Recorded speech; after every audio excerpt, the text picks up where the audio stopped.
The level of piracy will depend on the weather. By exploiting this, they are able to kind of look at what is the causal impact of piracy on one hand on the costs it creates for shipping.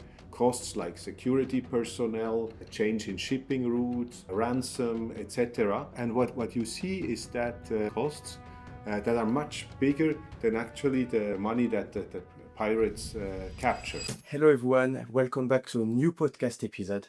So today we are joined by Dominic Rohner. So Dominic, it's a pleasure to having you today. So you are professor of economics at Geneva Graduate Institute. Can you introduce yourself, please? Professor of economics. So I specialize in the economics of conflict. So for the last 20 years, I've been studying the causes and consequences of armed conflict.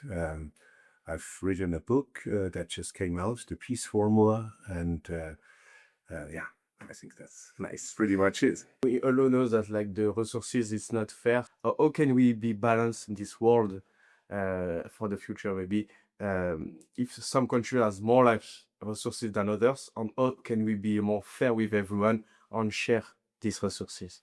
No. I mean, another big result in the literature, with some caveats, but generally speaking, holding still, is that trade is good for peace. And so if one country has a lot of natural resources and the other country has something else to offer, whatever, computer software or something else, then by trade you can. Trade has a variety of advantages. So the first advantage of trade is what we call, exploiting the comparative advantage of different countries leads to gains of trade. It's efficient. So if you're much better at doing one thing and I'm much better at doing something else, if we exploit our comparative advantages, well, we're both better off. And so, historic examples include, when Ricardo, a great economist, gave the example of textile trade between textile produced in the UK against wine produced in Portugal.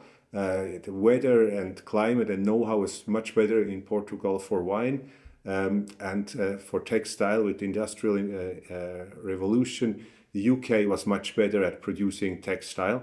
And so in this example, you would see is that if both countries produce both textile and wine, well, they'll not be able to produce so much because it's kind of inefficient. However, if one of them specializes in producing wine and the other in textile, and then they trade, at the end of the day, they are much better off in terms of meeting human needs. So trade is a good thing in terms of economic advantages. But it's also a good thing in terms of peace, in the sense that it makes countries interdependent. So if we have very intense trade going on, for me it's much less attractive to attack you, because there's a big opportunity cost of foregone trade if I start a war. And that was exactly, when after World War II the coal and steel community was created, that gave birth to the European Union afterwards. That was kind of the idea. If France and Germany are completely dependent on each other for trade and for industrial production, none of these countries can afford to start a war against the other one, because they are too much interlinked. So, one thing, so again, as I was saying, there is this risk of resource rents triggering conflict. So again, people want to get hold of something valuable, and it helps the financing. Now, thankfully, this is not a fatality. There is something we can do about it. And so, for example, in this study, This Mine is Mine, what we found is that, in general, we see that mining disputes can account for a fifth of conflict in our time period in Africa, but actually, the risk can be much attenuated if there is traceability and transparency initiatives like the Kimberley Protocol for diamonds, for example, and also if the producing firms have good corporate social responsibility scores. So this means that actually if mining is done by responsible firms and there's transparency in the initiative, traceability, well, this can already eliminate part of the risks. And in general, also for energy production as a whole, we've also written a recent piece where we make the point that actually what is risky about dirty energy is, among others, the fact that it's so concentrated. It's very capital intensive, it's very concentrated, and very often the local communities, they don't get much out of oil production. They just get the pollution, but the money goes somewhere else.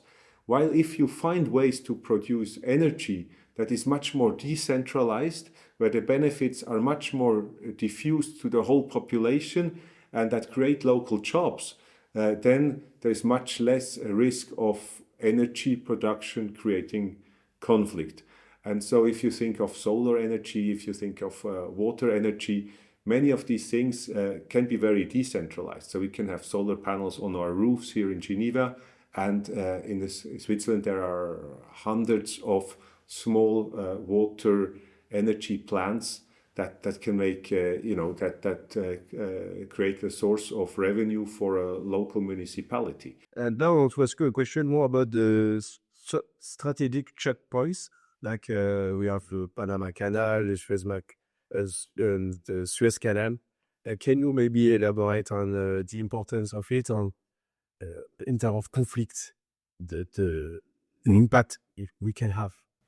Yeah, so basically we actually wrote a paper a few years back together with Quentin Galea in PNAS.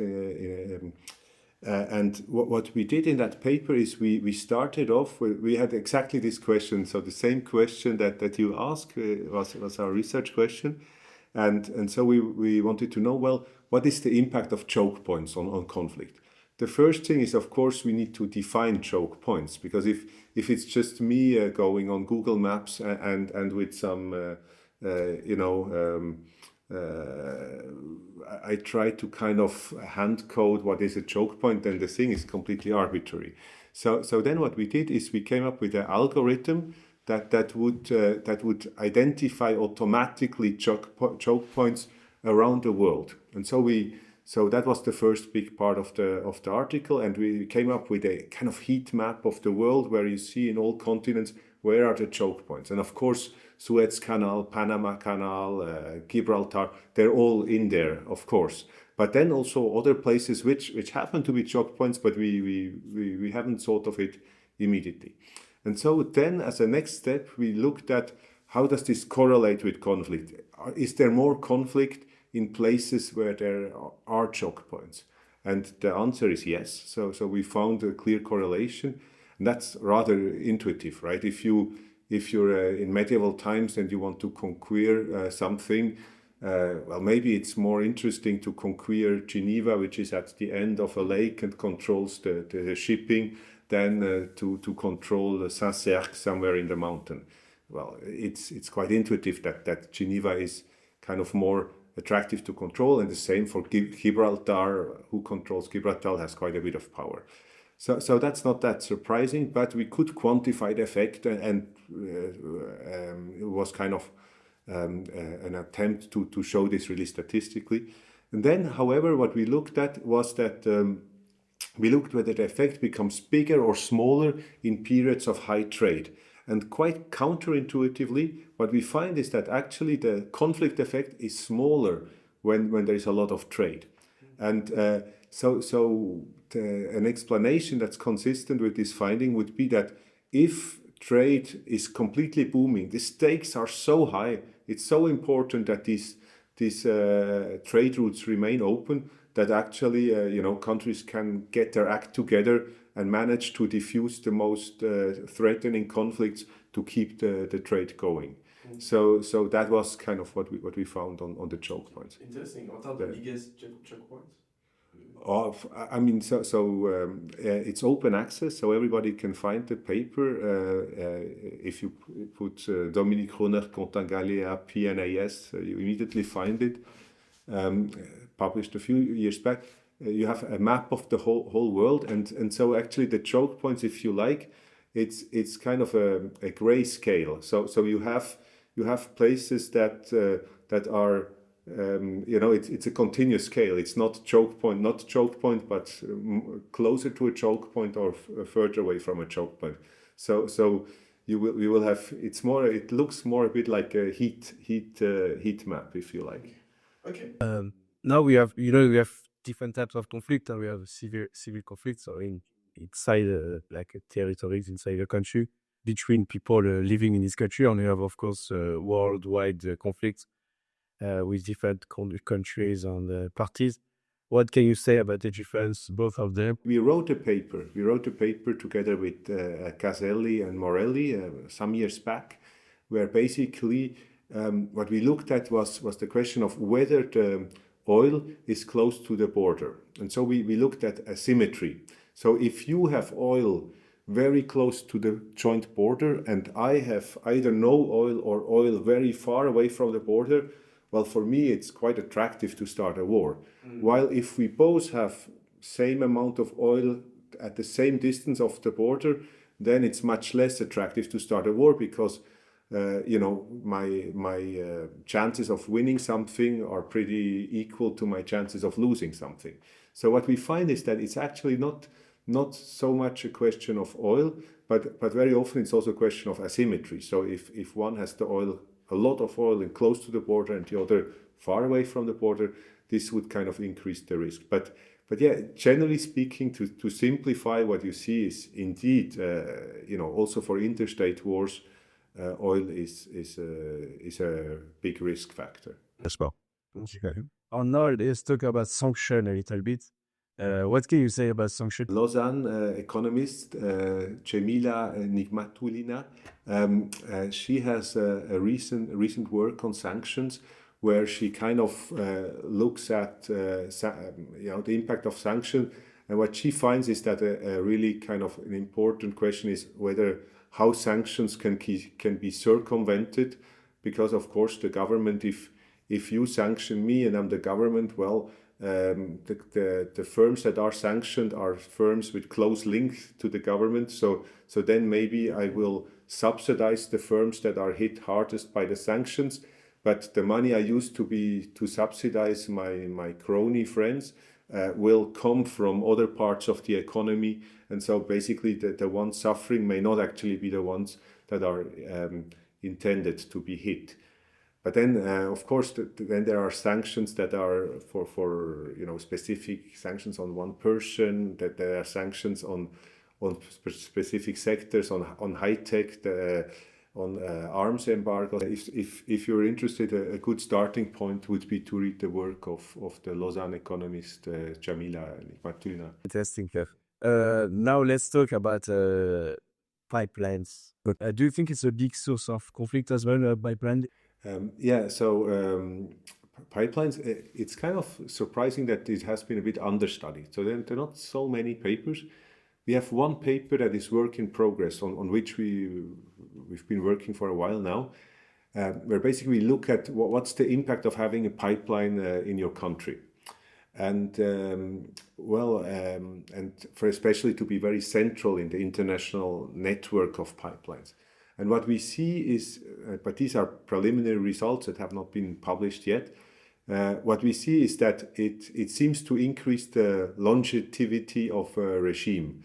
So if I'm kind of some autocrat that has managed to cling to power for the last 30 years, the fact that I have a few pipelines going through my country and I'm quite central within the network of pipelines, well, that's something that helps me to cling to power. So again, pipelines would again share some of the detrimental negative effects of petrostates and dirty energy. So in principle, it seems to go in the same direction, but we don't have so much really solid evidence so far on it. It's really a work in progress. Okay, great. Yeah. Thank you.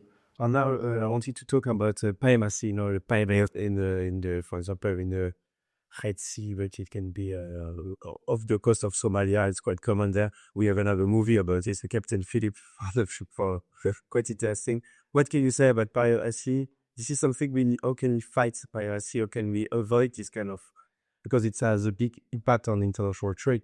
Yeah, thanks a lot for this question on piracy. So there is not so much work on it, but there is one article, The Cost of Lawlessness, I think, by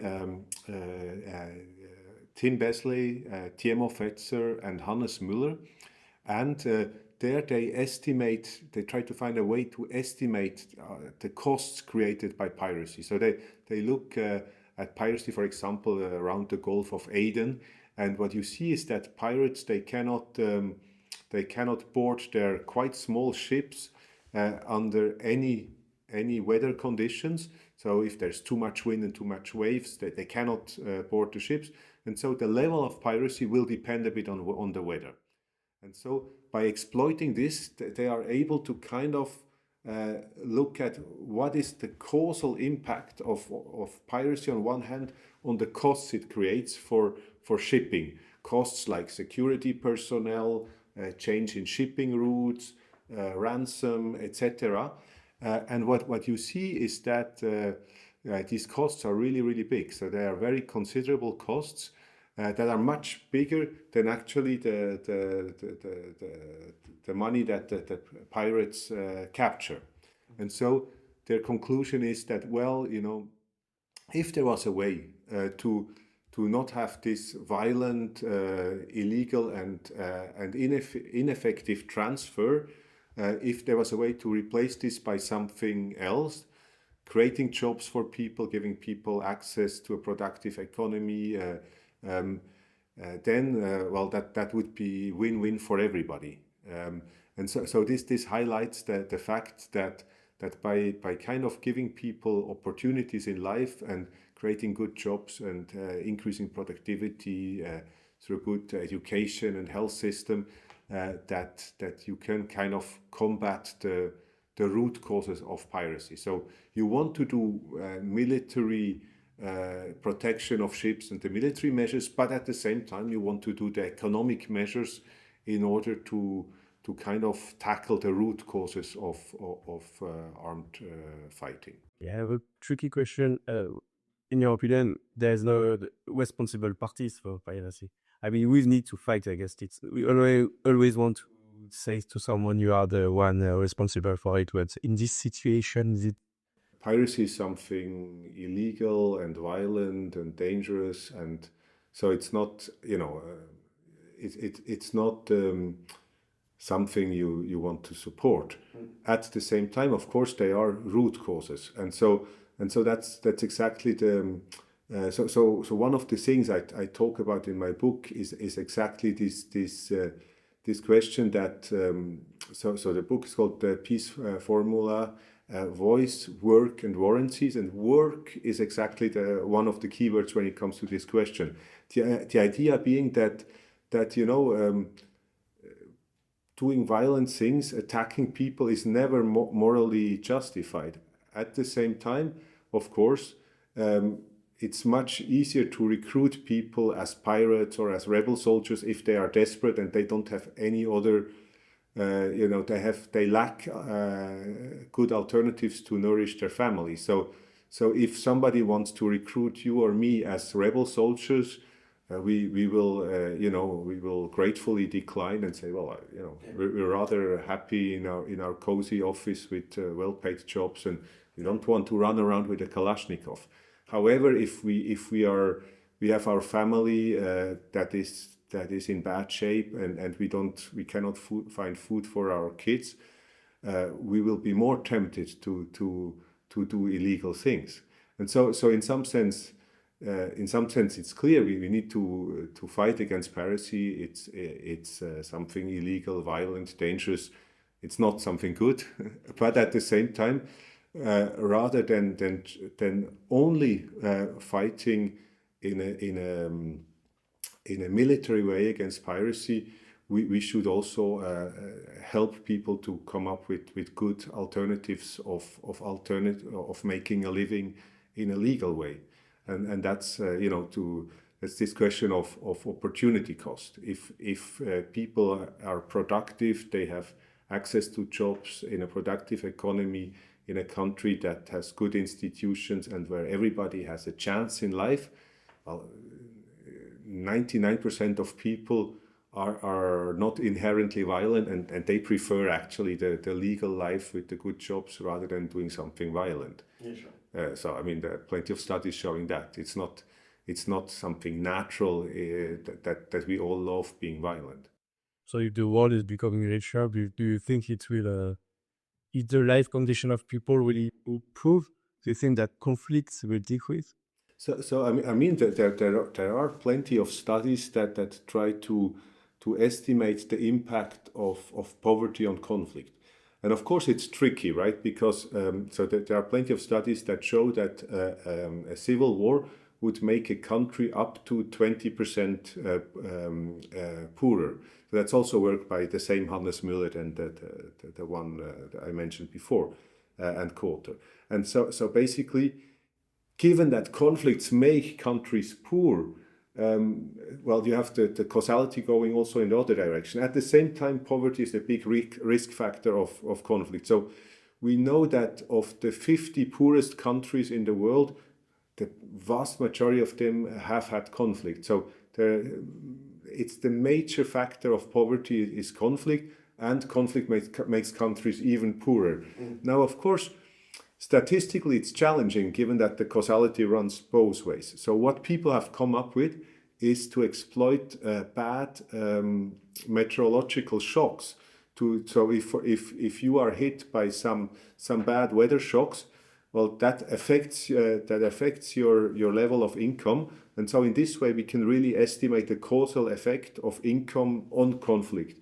And there are dozens and dozens of papers that find this effect. So poverty is a big risk factor of conflict. So all these things that help to make the economy productive, creating jobs, giving people access to make a living in the economy, all these things are factors that reduce the risk of conflict. Quite fantastic. And what do you say about when some countries say they are neutral? It's the case of Switzerland, it has this reputation.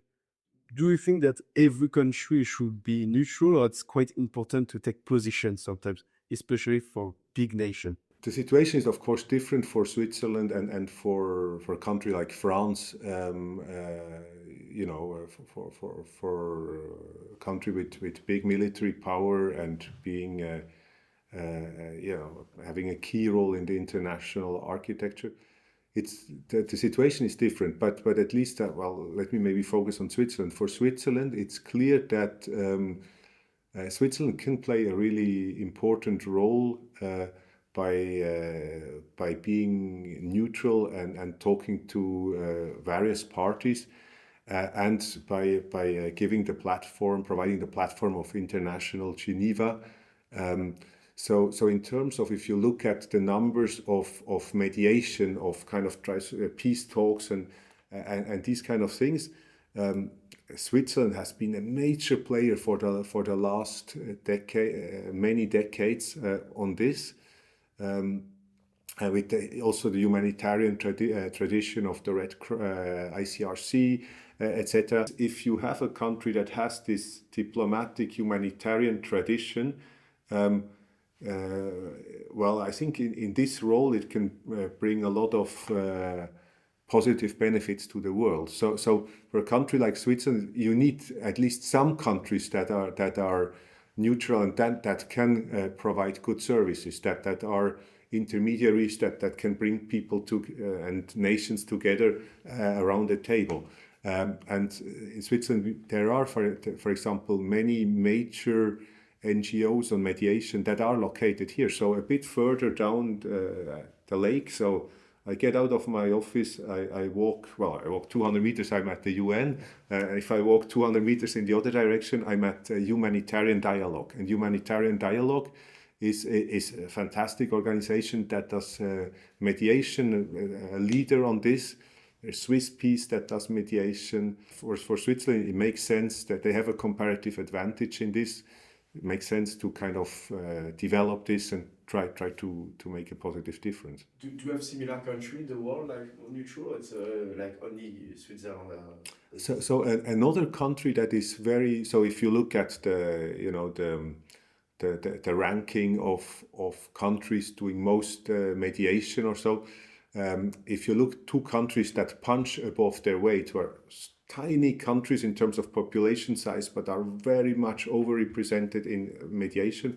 One is Switzerland, the other one is Norway. So Norway is also very high on that list. So Norway would also be really good at providing these services. Okay. Quite interesting. Let's talk about your book now. What can you say about it? So can you present?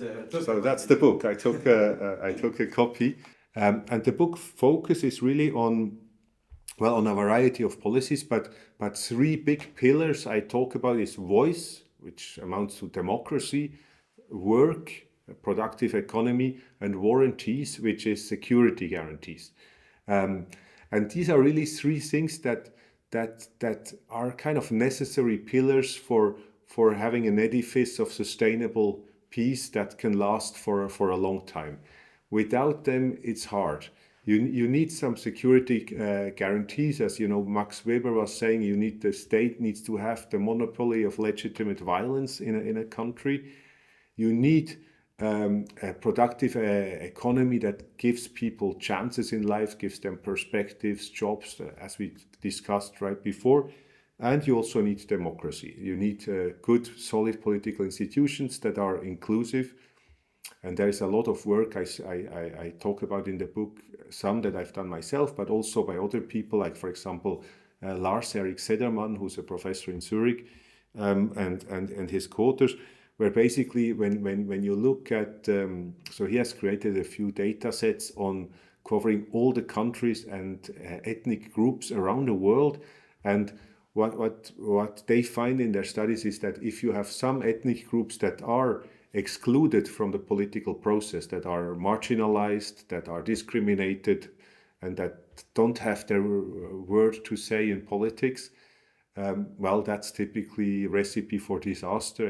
And it's in this kind of situation that conflict emerges. And so if you have power sharing where everybody is included in government, then that's something that helps. If you look at Switzerland, for example, the Swiss government with the 7 federal councillors, 7 ministers, if you like, the goal is to be representative, right? So they represent different parties, different genders, different regions with different religions, different languages, different geographical areas of the country. So they try to be as inclusive as possible.